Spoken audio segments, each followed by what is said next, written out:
I'm Genevieve Mannor. I'm the Executive Director with First Watch Wellness. At First Watch Wellness, one of the things that we also do is we collect data. And the point of the data is not so much that we can put a number on who you are to just add for command to, have something else that they can use against you. Really, the point of the data is to carry a narrative for the first responder in the community. And what we've really found of over 2,000 data points is that there's kind of this consensus of this quality of life that decreases. And one of the surveys that we do is a baseline survey. And in that baseline survey is a question, and it says, in the last 30 days, what are some of the symptoms that you're exhibiting? And it goes through about 5 different things. And it starts with your inability to sleep, staying asleep, falling asleep.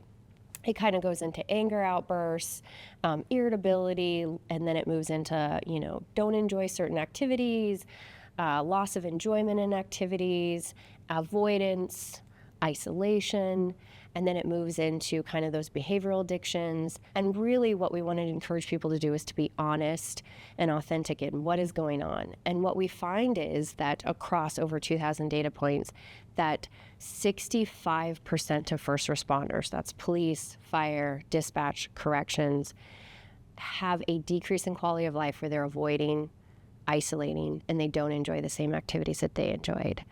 And I don't know about you, but that statistic hits home for First Watch Wellness because that's a lot of people. That's 65% of almost 2,000 people that are saying that they don't enjoy the same thing anymore.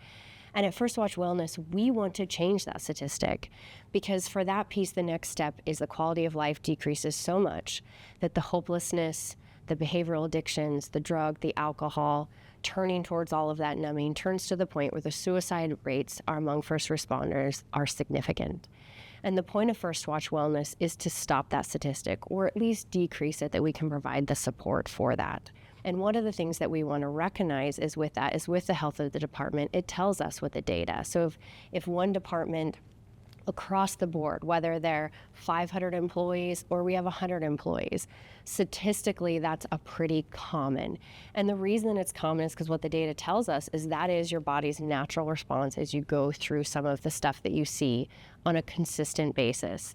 Those unnatural things that you see, that you hear, that you feel, and that you go through, a lot of that comes from the PTSD response and what's happening in your body. And as much as a first responder wants to control it or change it or compartmentalize it or stuff it down, over time your body will start to react and that resiliency will start to go down. And one of the resources that we do is increasing that resiliency.